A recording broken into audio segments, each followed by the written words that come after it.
ئەحمەدی خانی یەکەم ڕابەری نەتەوایەتی. گەر لە شەقامەکانی باشووردا ئەحمەدی خانی نەناسراوە، گەر لە شەقامەکانی بایەزید و باکووری کوردستان نووسەرانی باشوور نەناسراون، ئەوە بێتوانایی گەلێک نیشان دەدات کە نەیتوانیوە دوو شت بکات. یەکەم، نەبوونی زمانێکی ستاندارد لە ناو کووردا کە تا ئەمڕۆژ گرێدراوی ئەو دەردەیە کە دواتر لە ناوەڕۆکی راپۆرتەکەدا لای خانی تیشکی دەخەینە سەر. دووەم، کەم توانایی کوردی پارچەکان کە تا ئێستا نەک هەر نەیتوانیوە شارەزای زاراوەکان بن، بەڵکو وەک پاشماوەی بابەتەکانی تر بۆتە مای گاڵتەکردن بە زاراوە و شێوازی ئاخەوتن یەک. زمانناسان لایەن وایە فرەزاراوەیی لە زمانی هەر نەتەوەیەکدا نیشانەی دەوڵەمەندی زمانە نەک هەژاری، بەڵام بەمەرجێک بتوانرێت لەلایەن پسپۆڕانی زمانەوانیەوە ئیدارەی زمان بدرێت. خانی ناوی تەواوی ئەحمەد کوڕی ئیلیاس کوڕی ڕۆستەمە. ساڵی لەدایکبوونی بە ساڵی کۆچی و لە هۆنراوەیەکی خۆیدا ئاماژەی پێداوە و دەڵێت لەو ڕاک و دەما ژەغەی فەک بوو، تەریخ 1061 بوو. لەو دەقا دەڵێ ئەو کاتەی لە نەبوون هاتمە بوون، مێژوو 1061 بوو. ناسناوی خانی دەگەڕێتەوە بۆ ناوی هۆزی خانی کە لەو کاتەدا هۆزێکی گەورەی کورد بوون. دواتر بنەماڵەکەیان لە بایەزیدەوە کۆچیان کردووە بۆ جەزیرە و سەرچاوەکان ئاماژە بەوە دەکەن کە ماوەیەکی زۆر خانی لەوێ ژیاوە. ئەو کاتەی خەڵک کێبڕکیان بوو تا زمانی گەلی سەردەست و دەسەڵاتدار بزانن و پێی بنووسن و قسەی پێ بکەن. خانی پێچەوانەی ڕەوتی ئەو سەردەما بە زمانی کوردی و زاراوەی کرمانجی دەنووسێت. دوای بە چاپگەیاندنی نووسینەکانی خانی سەرنج دەدات نووسینەکان زۆر کەم دەخوێنرێتەوە. دواتر بۆی دەرکەوت ئەوە گرێدراوی دوو هۆکاری سەرەکیە. یەکەم، زۆرینەی کورد خوێندەواریان نییە و ناتوانن بخوێننەوە. دووەم، بەشێکی تری ئەوانەی خوێندەواریان هەیە بەهۆی هەیکەلیەت و دەسەڵاتی ئەو سەردەما هەردوو زمانی فارسی و عەرەبی لە برەودا بوون و ئەوانیش کوردیان وەک پێویست نەدەزانی و زمانی کوردی لە ناو زمانی فارسی و عەرەبیدا توا بووەوە. بەڵام ئەوە وای لە خانی کرد هەوڵەکانی لە هەردوو ئاستا بخاتە گەڕ. لەلایەک هەوڵیدا وەک مامۆستایەک زۆرترین خەڵک فێری نووسین و خوێندنەوە بکات، لەلایەکی تر زمانی کوردی کرد بە زمانی سەرەکی لە نووسیندا و پاراستی لە توانەوەی لە ناو عەرەبی و فارسیدا. ئەحمەدی خانی ئەو کاتەی هەست دەکات کە هەموو شتێکی کورد لە مەترسی لە ناوچووندایە، بۆمە تەنها گەلانی سەردەستی تاوانبار نەدەکرد، بەڵکو بەتوندی دژی ئەو نەریتەی کورد وەستایەوە کە بەردەوام بەرامبەر یەکتر وەک دوژمن و نەیار مامەڵە دەکەن و لە پاڵ دوژمنانیشدا نەیانتوانیوە یەک بگرن و خاوەنی گوتارێکی یەکگرتوو بن.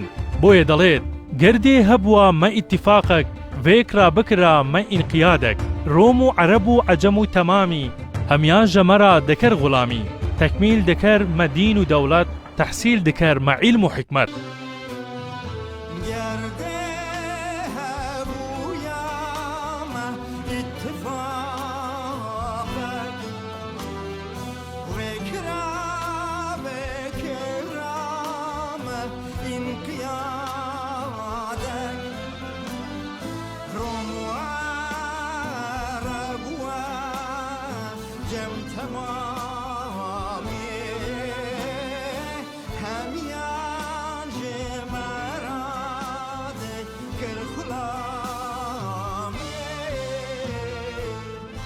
خانی لەو دەقە پێمان دەڵێت ئەگەر ئێمەی کورد یەکگرتوو بووینایە و هاوپەیمان بووینایە و لەگەڵ یەکتر لەسەر سەرکردە و قیادەیەکی نیشتیمانی، ئەوە ڕۆم و عەرەب و عەجەم هەموویان ئێستا دەبوونە خزمەتکار و ژێردەستەی ئێمە. ئەو کات بێکەم و کوڕی دەستمان دەخستە دین و دەوڵەت، لەگەڵی تا زانست و دانایی دەستەبەر دەبوو. ئەحمەدی خانی دژی بەکارهێنانی کورد بووە لە بەشداری پێکردنی وەک جەنگاوەر. ئەو دەڵێت ڕاستە کوردەکان ئازا و نەبەرد و چاونەترسن و لە کاتی هێرشدا بەرنگاری تون دەکەن، بەڵام چ سوودێکی هەیە گەر یەکگرتوو نەبن و هێزەکەیان بچێتە خزمەتی ئەوانی تر. خانی دەگێڕێتەوە و دەڵێت شەرحە غەمێ دڵ بکەم فەسانە، زین و مەمێ بکەم بەهانە. واتە من دەمەوێت بۆ باسکردنی خەم و دەردی دڵ، هاوار و ناسۆری دڵ، زین و مەم بکەمە بیان و هۆکار. خانی لە مەموزیندا کە گێڕانەوەیەکی ئەڤیندارانەیە، لەوێدا لە پاڵ جوانی و پێناسەی ئەڤین و گێڕانەوەکەیدا دەیان دۆخ و حاڵی نەوترا و دێنێتە قسەکردن و بە حەق ئەو بەرهەمەی خانی ئەوەندەی لە پەرتووکێک دەچێت لە پێنا و نەتەوە و دانانی کاربەدەستی شیا و دوورکەوتنەوە لە لێدان لە شکۆی یەکتر و ناوبانگزراندن نووسرابێت، ئەوەندە سەرنجی لەسەر ئەڤین نەبووە. ئەمەی کە سەرگوزەشتە یان چیرۆکێک بکەیتە بەرگێک بۆ ئەوەی لە دووتوێی پەڕەکاندا مەبەستی خۆتی تا دەرببڕیت.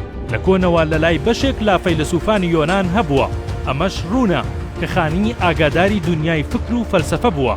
هەژار مکریانی کە ئەو بەرهەمەی لە کرمانجیەوە بە ئاستێکی زمانەوانی باڵاو بە دانانەوەی ئاوازەکانی شەعر مەموزینی وەرگێڕاوەتە سەر زاراوەی سۆرانی دەڵێت بە بۆچوونی من مەموزینی ئەحمەدی خانی زۆر لە ڕۆمیۆ جۆلێتی شکسپیر باڵاترە.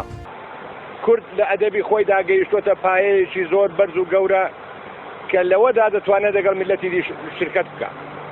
بۆ نمونە مەموزینی خانیمان هەیە. مەموزینی خانی لە ڕۆمیۆ جۆلێتی شکسپیر ئەگەر بەرزتر نەبێ بەرامبەری دەکا و بە عەقیدەی من بەرزتریشە.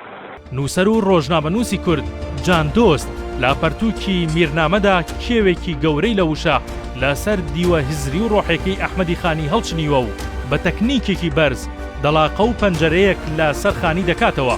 هەژار لە زۆر شوێندا دەڵێت مەگەر خوددا هەر خۆی بزانێ خانی چەند زانا بووە. هەژار دەڵێت گەرمیرانی وڵات لایەنوایە خانی هەر وەک مەلاکانی تر لە مزگەوت بووە و کارەکانی ئاینی ڕایی کردووە با بچن مەموزین خوێندنەوە و لەو باخەدا گوڵ بچنن و بزانن کێ دەکەنە کلیلدار. خانی سەبارەت بە کاربەدەستان بڕوای وایە میری ژیر میرێکە 40 جار ئەزمون وەردەگرێت تا کارێک بە کەسێک بسپێرێ. ئاوکات میر دەبێت هێندە وریا بێت زمان لوسان لە خشتەی نەبەن و فریوی زمانیان نەخوات. ئەگەرچی ئەحمەدی خانی چەندین جار ئەوە ڕەت دەکاتەوە بە ناوی میر و سوڵتان وتار بدات ئەو هەڵوێستە و هەڵوێستە نیشتیمانیەکانی تری وا دەکات گومان لە مردنەکەی بکرێت.